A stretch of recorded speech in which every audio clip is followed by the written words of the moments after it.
আসসালামু আলাইকুম রহমতুল্লাহি ওবারকাতু। সম্মানিত দর্শক, আলোর পথে টিভি চ্যানেলের পক্ষ থেকে আপনাদেরকে জানাই শুভেচ্ছা ও অভিনন্দন। আমি আপনাদের সাথে আছি মোহাম্মদ উসমান গনি সেলিম। আজ আমরা জানতে পারবো, যদি কোনো ব্যক্তি ঘুমানোর সময় 21 বার বিসমিল্লাহ পড়ে ঘুমায়, আল্লাহ পাক রব্বুল আলামিন এর বিনিময় এর আমলের বিনিময় কেমন খুশি হয় এবং কতটুকু নেকি আল্লাহ তাআলা আপনার আমলনামায় দান করে। 21 বার বিসমিল্লাহ পড়া, সর্বোচ্চ যদি সময়ের প্রয়োজন হয় 40 সেকেন্ড সময় সর্বোচ্চ লাগবে। এর উপরে যদি লাগে, একেবারেই ধীরস্থিরতাভাবে আপনি যদি পড়েন, তাহলে 1 মিনিট সময় লাগে কিনা সন্দেহ রয়েছে। তবে এর ফজিলত কিন্তু আকাশচুম্বী। আপনি ধারণাই করতে পারবেন না ঘুমানোর সময় 21 বার বিসমিল্লাহ পড়লে কেমন নেকি আপনার আমলনামায় আল্লাহ পাক রব্বুল আলামিন উঠিয়ে দেয়। এটি আপনি কল্পনারও বাহিরে। তো দর্শক, আসুন আমরা জেনে নেই ঘুমানোর সময় 21 বার বিসমিল্লাহ পড়লে কেমন নেকি আল্লাহ তাআলা দান করেন। তার আগে আলোর পথে টিভি চ্যানেলে যদি আপনি নতুন হয়ে থাকেন, তাহলে অবশ্যই চ্যানেলটি সাবস্ক্রাইব করুন এবং ভিডিওটি বেশি বেশি শেয়ার করে সবাইকে দেখার সুযোগ করে দিন। দর্শক, আসুন জেনে নেই ঘুমানোর পূর্বে 21 বার বিসমিল্লাহ পাঠ করলে কি হয়। সর্বপ্রথম বিষয় হলো, আপনার যদি কখনো ডিপ্রেশনের কারণে ঘুম না আসে, তাহলে বিসমিল্লাহ পড়া শুরু করবেন। আশা করি ইনশাআল্লাহ 21 বার বিসমিল্লাহ পড়তে পড়তে আপনি ঘুমিয়ে যাবেন।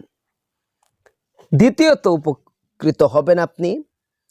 21 বার বিসমিল্লাহ পাঠ করে আপনি যদি ঘুমাতে পারেন, তাহলে সারা রাত্র আপনি যে নিদ্রায় রইলেন, আর ঘুমন্ত অবস্থায় যতবার আপনি নিঃশ্বাস ফেললেন, প্রতি নিঃশ্বাসে নিঃশ্বাসে আল্লাহ পাক রব্বুল আলামিন আপনার আমলনামায় নেকি দান করে দিবেন।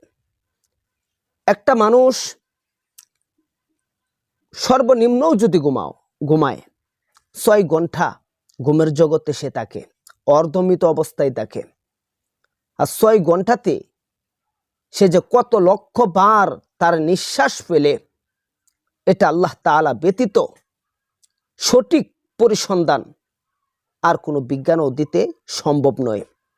সুতরাং আপনি শুধু খালি ছোট্ট একটি আমল, আল্লাহ তাআলার নামের শুরু, যে কোনো নেক কাজের শুরুতে যে বাক্যটি পড়তে হয় বিসমিল্লাহ, এতটুকু শব্দ যদি আপনি পড়েন, বিসমিল্লাহ বিসমিল্লাহ এবং বিসমিল্লাহির রহমানির রহিম, দুটোটার অর্থ একই দাঁড়ায়। শুধু খালি বিসমিল্লাহ যদি 21 বার পড়েন, বিসমিল্লাহ বিসমিল্লাহ বিসমিল্লাহ, এটা পড়ে আপনি ঘুমাতে পারেন, তাহলে আপনার প্রতি নিঃশ্বাসে আল্লাহ তাআলা আপনাকে নেক দান করবেন। কারণ আমরা সকলেই জানি, ঘুমন্ত মানুষ অর্ধমৃত অবস্থায় সময় কাটায়, অর্থাৎ মৃত ব্যক্তির কাছাকাছি থাকে ঘুমন্ত মানুষ। আর ঘুমের মধ্যে কেউ নিজের খেয়ালটাও পর্যন্ত রাখতে পারে না। নেকি অর্জন করবে কিভাবে? ঘুমানোর পূর্বে ছোট্ট একটি আমল যদি আপনি করেন, তাহলে আপনি ঘুমিয়ে আছেন নিশ্চিন্তে, কিন্তু আপনার 2 কাঁধে ফেরেশতা নেকি লিখতে একবারের জন্য ভুলবে না। অর্থাৎ প্রতি নিঃশ্বাসে নিঃশ্বাসে তারা নেকি লিখতে থাকবে। সুতরাং কেউ ভুলেও ঘুমানোর আগে বিসমিল্লাহ পড়তে কখনোই ভুলবেন না। এই আমলটি কন্টিনিউ করুন এবং ঘুমন্ত সময়টুকুকে আখিরাতের জন্য কাজে লাগানোর চেষ্টা করুন।